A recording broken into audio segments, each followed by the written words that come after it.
तू जैसे भाव से भावित रहेगा, तेरी गति दुर्गति तेरे भाव से होगी।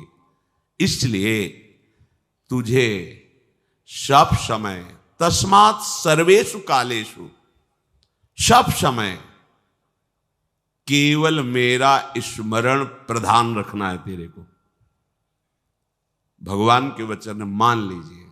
क्या जाता है आपको? राधा राधा राधा राधा। कुछ भी कार्य करो जो आपके व्यवहार में, आपके धर्मानुकूल, आपकी योग्यता के अनुकूल सृष्टि में सेवा मिली है, व्यापार, नौकरी, किसानी, पढ़ाई लिखाई, जो भी। यहां श्री भगवान जो कह रहे युद्ध युद्ध माने कर्तव्य। अर्जुन महावीर, अतिरथी वीर और क्षत्रिय कुल में उत्पन्न हुए, उनके लिए कर्तव्य सामने आ गया है, धर्म की रक्षा के लिए युद्ध करना। युद्ध माने कर्तव्य कर्म।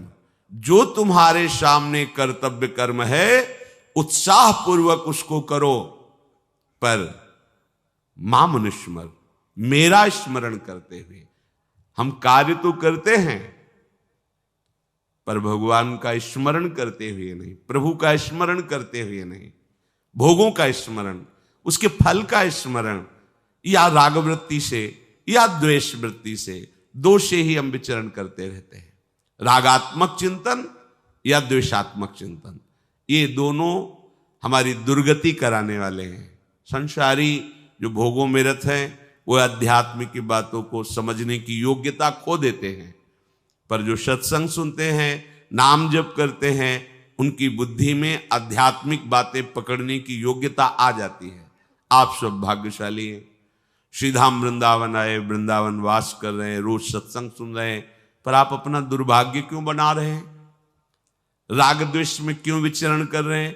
आपका समय व्यर्थ चिंतन में क्यों जा रहा है? निरंतर श्री श्यामा श्याम के नाम रूप का चिंतन का अभ्यास करने का तुम्हें ये समय और सौभाग्य मिला, इसे दुर्भाग्य में बदल रहे हो। अरे प्यारे, तुम कुछ किसी का नहीं बिगाड़ सकते, तुम अपना बिगाड़ रहे हो। तुम कुछ किसी का नहीं बना सकते, अपना बना रहे हो। तुम जो भी करोगे वो तुम्हारे लिए है। तुम किसी का अमंगल करोगे तो तुमने अमंगल का महल खड़ा कर लिया है। उसकी तो एक ईंट रखी अमंगल की, तुम्हारे लिए महल खड़ा हो गया। तुमने एक गाली दी, 1000 गाली की व्यवस्था कर ली। तुमने एक को पानी पिलाया तो तुम्हें 1000 बार प्यास बुझाने के लिए पानी मिलेगा। ये यहां का सिस्टम है, हमारे भगवान का कानून है। तुम किसी निरपराध को दंड दोगे तो 1000 बार वही दंड तुम्हें भोगना पड़ेगा। तुम किसी को बचा लोगे, 1000 बार तुम्हारी विपत्ति में मेरा भगवान रक्षा करेगा। सिद्धांत को समझिए। तुम्हारा कर्म ही तुम्हारा मित्र है, तुम्हारा कर्म ही तुम्हारा शत्रु है। तुम किसी का कुछ नहीं बिगाड़ सकते, तुम किसी का कुछ नहीं बना सकते। जो कुछ करोगे वो अपने लिए करोगे। अपने को लगता है मैंने बाजी जीत ली, अमुक का विरोध कर दिया, अमुक की निंदा कर दिया, अमुक का यश गान कर लिया, या अमुक के अनुकूल हो गए। तुम किसी के अनुकूल नहीं हुए, तुम अपने अनुकूल हो। तुम किसी के प्रतिकूल नहीं हो, तुम अपने प्रतिकूल हो। अर्थात आप जो भी चेष्टा कर रहे हो वो लौट कर 1000 गुना आपको मिलेगी। यहां का सिद्धांत है। अब आप देखो क्या कर रहे हो, और जब उसका परिणाम आता है तो भगवान से रोकर शिकायत करते हो, हे भगवान तुम बड़े निर्दयी हो, तुम्हें ऐसा नहीं करना चाहिए। पर तुम लौट के देखो तुमने क्या किया है। वही फसल तुम्हें काटने को, एक दाना फेंका जाता है भूमि में, इसी भूमि में तो अन्न राशि के रूप में इकट्ठा होता है। तुम एक कर्म करोगे वो 1000 रूप में आकर तुम्हें दंड देगा या तुम्हें सुख देगा। तुम्हारी समझ में नहीं आ रहा। अरे खेती में 1 मन अन्न फेंका जाता है तो 50 मन अन्न तैयार करके देता है।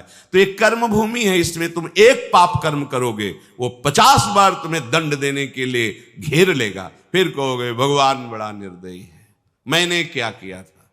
होश में शास्त्र सिद्धांत के अनुसार कार्य करो और भगवान का स्मरण करते हुए।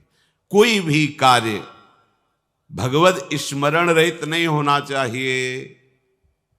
कोई भी कार्य कर रहे हो आप, कितना सुंदर है राधा वल्लभ राधा वल्लभ राधे श्याम राधे, श्यामा श्याम श्यामा। महान संत हो जाओगे गृहस्थी में रहते हुए, आनंद की धारा फूट पड़ेगी, शरीर छूटते छूटते तुम्हें भगवान मिल जाएंगे, जन्म मरण का क्लेश मिट जाएगा। पर हम प्रपंच को सत्य मानकर भगवद वाणी, संत वाणी, गुरु वाणी की अवहेलना करते हैं।